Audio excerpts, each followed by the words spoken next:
What is up, my beautiful gemstones? Welcome back to my channel, and if you're new here, thanks for checking us out. My name is Gemma Jade, but today we are discussing something I like to call supernatural terror. This is another video where I'm covering two very interesting cases of haunted locations in one because there isn't enough available information on either of them for them to stand alone, but I thought they were worth covering considering how scary the stories are that come out of each of them. Haunted houses, or demon houses as some are sometimes called, are normally unsettling for those living in them. Specifically, this is true for people who have never had any paranormal experiences, and more so for people who don't believe in it altogether. Besides being merely terrifying in the fact that something unknown is happening, some of these places seem to go the extra mile with their terror and hauntings. From unsettling experiences to full-on waking nightmares, we've got it all here today to discuss. So let's jump right into our first case. In the quiet suburb of the town of Manchester, Connecticut, a boy named Michael Jones lived with his mother Denise and his stepfather named Bruce. Their home was modest and peaceful, located on Glenwood Street, and just to give a little background info about this story, Michael had been a very normal and usual child who had never had any sort of paranormal experiences to speak of, and who was not mentally disturbed in any way either. He was well behaved, and most of the people who knew him actually described him as being very calm most of the time. He never had any problems or been in any trouble in school or at home, and his life was average for the children his age at the time this all took place. 1993 is when it all started, when Michael was 5 years old, and no one could ever have known how the lives of this family would be changed as they experienced the horrors of being under siege by these supernatural forces. Supernatural terror from beyond this earth and the limits of most of our understandings. One day in 93, when he was just 5 years old, Michael started randomly screaming at the top of his lungs from up the stairs. His mother heard this and stopped everything she was doing to run up to him and see what was wrong. Michael hadn't ever done anything like this before, and he never had any nightmares so severe that this has ever happened. Denise's first impression, obviously, was that something was seriously wrong with her young son, and when she got to his room, she found him shaking and sobbing uncontrollably. He was clutching his knees tightly against his chest, and he seemed stuck to where he was sitting, his wild and wide eyes darting all around his dimly lit bedroom. Denise comforted her son, and when she was finally able to get him to calm down a little bit, he explained he'd seen a pale old man in old-fashioned clothes looming over his bed. The man was surrounded by bright light, and he approached Michael and tried to touch his shoulder, but had disappeared into thin air the moment Michael let out his first scream. Denise was scared and searched the whole room from top to bottom, being sure to check under the bed and in the closet, and she also made sure the windows were locked from the inside. There was no one there, and no possibility anyone had gotten in or out either. There was also no evidence that anyone other than the two of them had been in the house at all, and so she finally just assumed he'd had a terrible nightmare. She stayed with him until he fell back asleep, and eventually she went to bed herself. A few hours later, Michael would draw everyone running to his room once again, as he was letting out the same screams and shrieks as he had been earlier. Bruce frantically ran all throughout the house and the yard, but could not find any evidence of any intruders, and Denise stayed with Michael to try and console him once again. He said that the pale old man had come back and had done exactly the same thing as he had done before. That was the end of the situation for a few nights, but later on in that week, something really strange would happen. A few days later, Michael and Denise were visiting her parents when suddenly Michael turned pale and started shaking, pointing to a large photo on one of the walls. He was crying and seemingly terrified as he explained that the man in the photo was the same man who had twice visited his room in the middle of the night earlier in the week. The man in the photo was Denise's grandfather, whom Michael had never met. Her grandfather had been dead for years. Neither Michael's parents nor his grandparents knew what to make of any of this, and eventually they somehow just chalked it up to the overactive imagination of an only child. They also thought it would be the end of it, but they thought wrong. The nightmares and Michael screaming and hollering in the night became much more frequent, and eventually he admitted that the old man from the photo wasn't the only entity that had been visiting him. He said there was a pure black figure who exuded pure dread. Michael called this entity the Shadow Man and said there were other things he couldn't even explain lurking there in the gloom of his bedroom while he was sleeping. He was only 5 years old, and he just didn't have the vocabulary for some of it. He said the shadow being whispered to him in a strange language and cackled at him when he would be too fearful to move or even to scream out. The entities laughed and mocked him from the depths of the darkness, and it was clear that something was going on with this normally very happy and calm little boy. This sounds to me a lot like my first memories of spirit visits, and while my first memorable experience happened a few years earlier, sometime around like 89, I know it wasn't something parents readily accepted in most cases, not at all like most of them would today. You know, I know people that are like, oh, I wish I could see the dead, or, you know, oh, I think my kid's a medium. You know, back then it was like, uh-oh, something's wrong with this kid. Michael's parents obviously were extremely worried, and they brought him not only to a psychologist, but to a neurologist as well.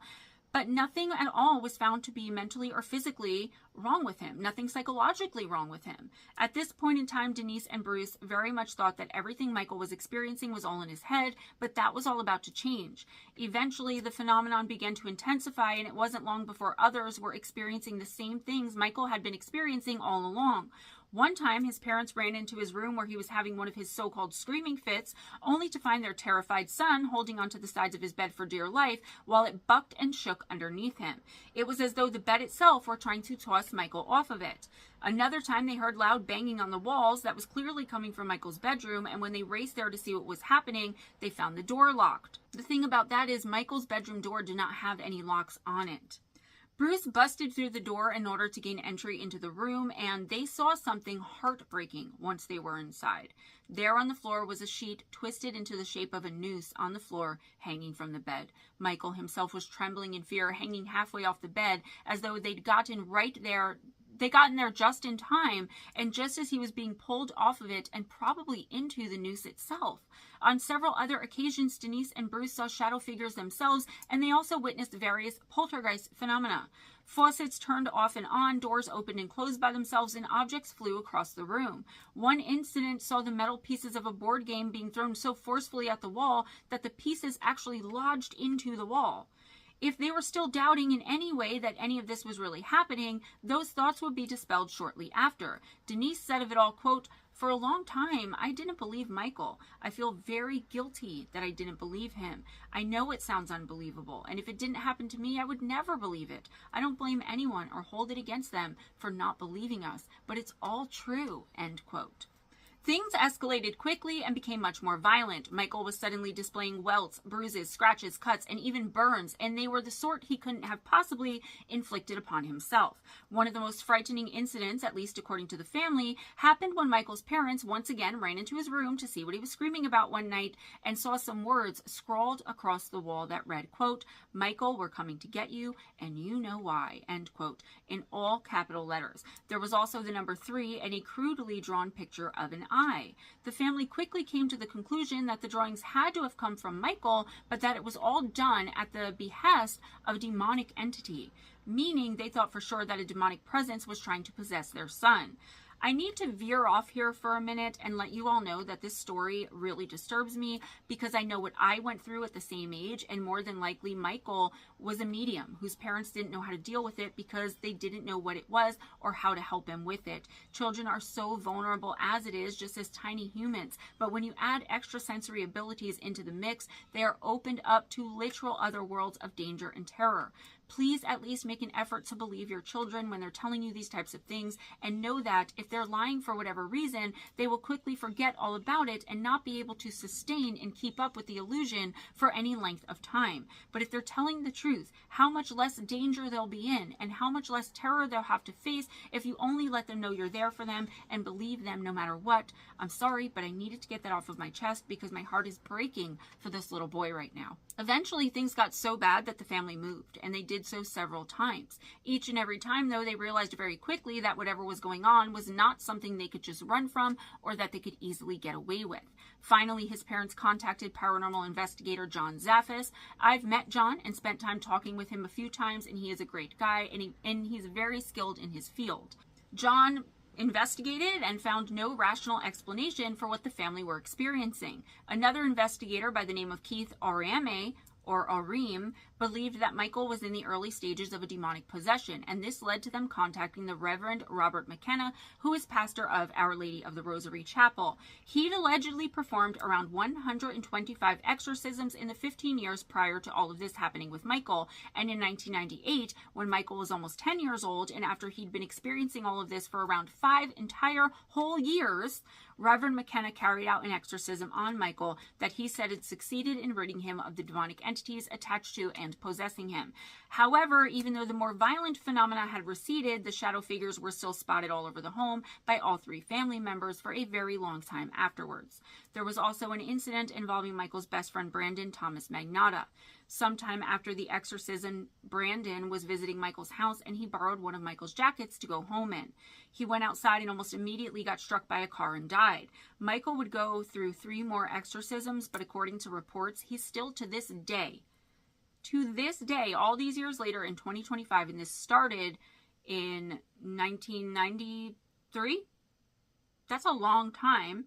So he's still to this day dealing with the torment of the demonic and the other entities that have been with him now for almost 3.5 decades.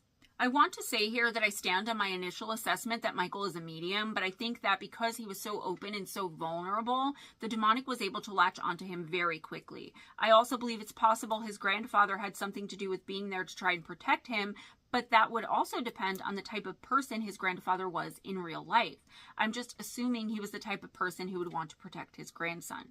Even so, I don't understand why Michael's guides or angels, why none of his team reached out and protected him or tried to help him so that this didn't happen. I don't have all the answers. It could be that that's what his grandfather was doing, but I don't know. It's interesting as well that the demonic was so easily able to attach itself and possess Michael despite his obvious medium abilities, extrasensory abilities.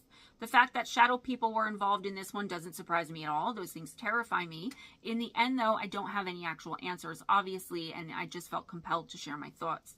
Michael's case has been featured many times on television shows, including ABC's Primetime Live and, of course, Unsolved Mysteries. Denise Jones also wrote a book about the experiences called The Other Side, the true story of the boy who sees ghosts. In the end, there are no solid answers in this case as to what was going on or why, but that's not unusual with these types of things. Please let me know what you all think in the comments below, please. We're going to move on to our next case. I did get this book off Audible. I haven't started it yet, so we may be revisiting this case because I do feel like in these summaries that I do, even with as much research as I put into it, it's not as much as I would like to with having to get a video out every week, wanting to keep you guys satisfied with videos every single week. I feel like there's a lot of information missing here. So we'll see if there's a part 2 to this and I can update you guys and let you know a little bit more about what happened and why, if that's something you'd be interested in hearing. Let's jump into our next case. As we already know, just like with people, what a place looks like has no bearing on what's happening inside of it, which is why we teach our children to never judge a book by its cover. Also, we already know in this community, sometimes it's the most innocuous and unassuming looking buildings and homes that keep the most terrifying hauntings and supernatural activities and secrets within them. That's exactly what we're talking about here with the Monroe Demon House. Sitting within a quiet and peaceful community in Hartford, Indiana in the United States is a very large, old-fashioned, white-sided Victorian home. The address is 218 North Monroe Street, and on its surface, it looks like any other old and beautiful stately home that wouldn't attract much attention other than for those things. In fact, most people would probably drive right by this place without so much as looking at it twice or giving it a second thought. However, this house is known as Ground Zero for a string of malevolent and violent hauntings so intense it'll take your breath away. These activities carried on throughout the course of more than a century and nowadays has become a prime destination for all sorts of paranormal investigators and those involved in the paranormal community at large. These people, as well as those who have been unfortunate enough to have felt the wrath of whatever lurks and dwells within the home, have named it one of the most haunted and evil houses in the entire world. So let's take a closer look. The story of this home starts almost right when Hartford City itself was just coming to be a city. Founded back in the late 19th century, this particular city was set up without much thought and was technically only built up, and it was done so very quickly in order to accommodate the influx of settlers who were looking to get rich from the natural gas reserves that had recently been found in the area, and also to work at the very fast-growing and expansive, well-known Hartford City Glass Company. Houses sprang up left and right, and in 1892, the Monroe House was built. Now, I want to mention here that in some of my source material, they show the spelling as Monroe with a U, and others use Monroe with an O, so I'm not sure on the spelling, and that's important in case you all want to look this up and go down your own rabbit holes later on, but I thought I should let you know in case that's something you're interested in doing. It's either M-O-N or M-U-N-R-O-E. So in 1892, the house was built on top of another structure, but whether it was another home or something else is unknown, as whatever was there before, no one knows, and it's not documented anywhere, at least that I could find. Almost from the moment it was built, this residence started racking up some pretty dark history, including misfortune, suffering, loss, and death, just to name a few, and it steadily gained the reputation of being cursed and a very haunted place. The list of tragedies linked to the Monroe house is so substantial I can't even list everything that's ever happened there from its inception without being here for at least another 3 to 5 videos where I would just be listing tragedies. So I'll give you guys the highlights. The first owners of the home were the Berger family, and they were immigrants from Belgium who had started their lives in America in Hartford City, working at the glass factory. However, they slowly and steadily rose to prominence in the city and were known as entrepreneurs, and with that, they became very wealthy, and they became leading citizens in the community. Things wouldn't stay so great for the family, though, because their home was literally a place of bad luck and demonic things. Just a few years after moving in the home, the patriarch of the family, John B. Berger, became ill with a deadly case of tuberculosis, and it killed him very quickly. His wife, now a widow, rented out one of the upstairs bedrooms to a family named Myers, and at first, the father of the family, a man named Ulysses G. Myers, was a very calm, well-respected, and upstanding young man.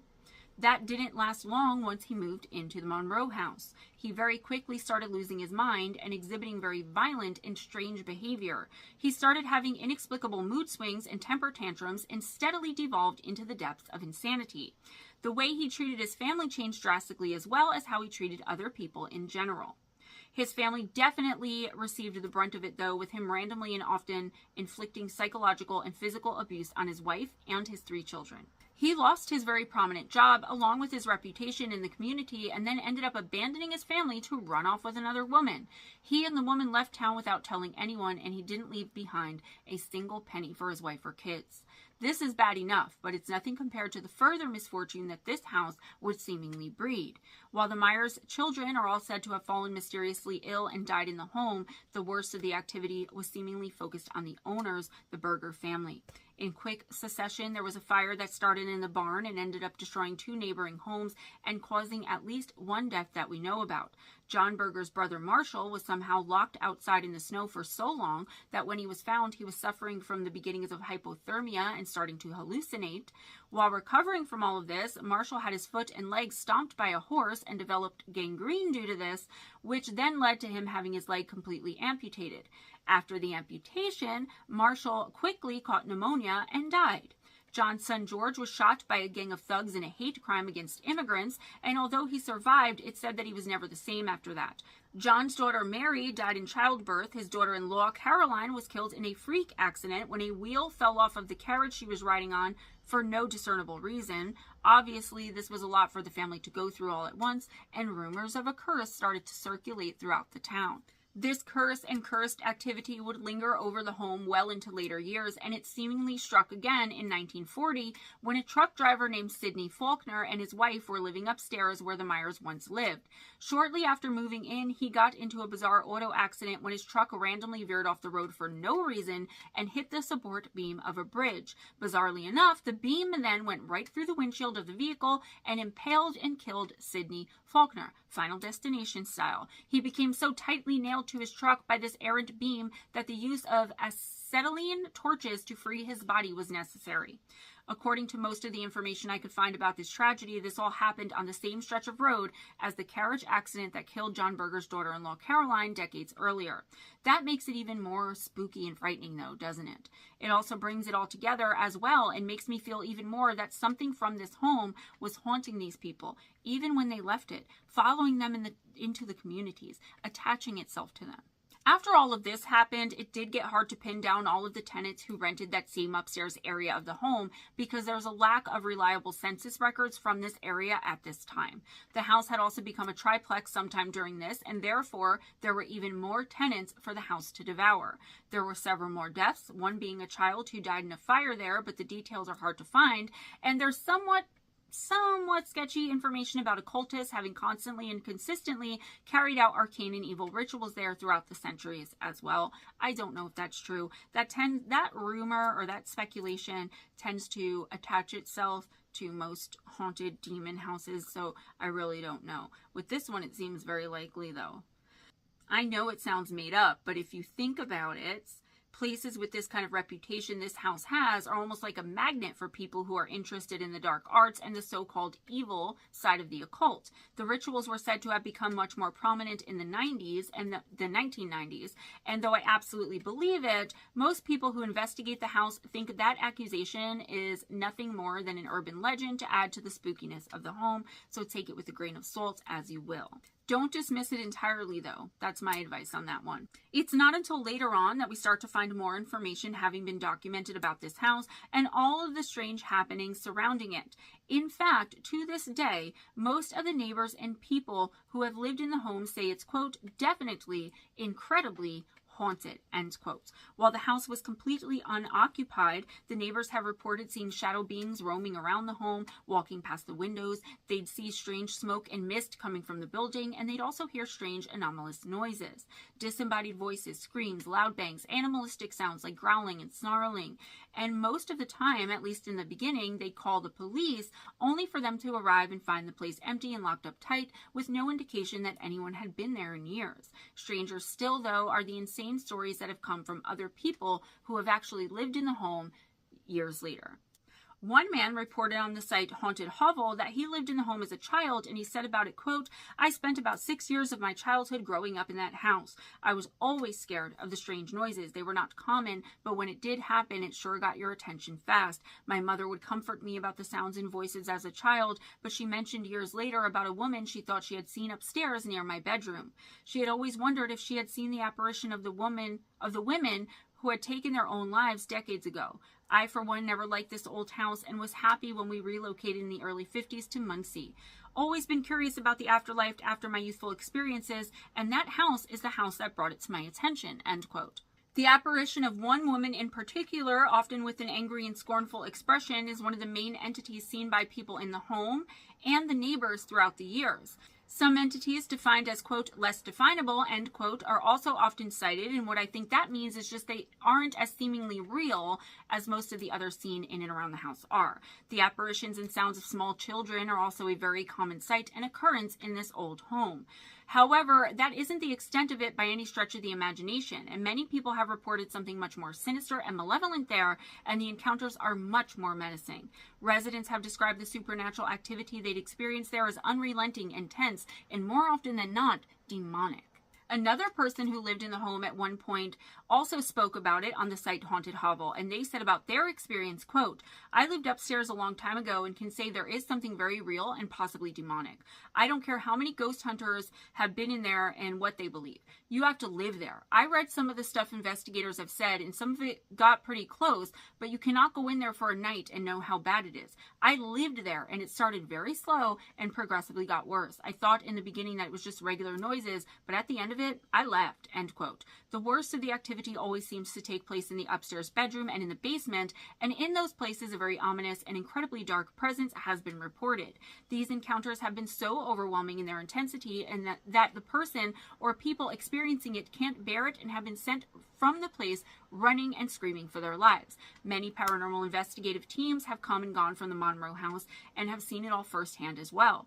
One group specifically investigated the basement back in 2014, and when asked about the experience, the lead investigator said, quote, we had a very bad encounter in the basement and didn't know what to do. This was something we had never seen before. It caused everybody to panic, and we decided to call off the investigation early. Half of the group said this was too much for them, the other half wanted answers. We realized how serious and big this was, and at the same time were convinced we were not experienced enough to do this in a house like this, end quote.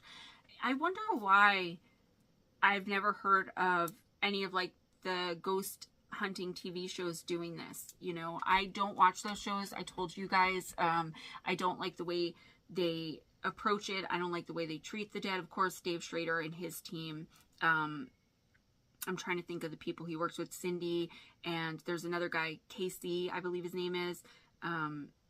If I'm getting that wrong, I'm sorry. The ones who did the Ghost of Devil Perch, like that team, I would trust them to go in, right? Dave is a personal friend of mine. I adore him. But he also has, they bring such respect, right?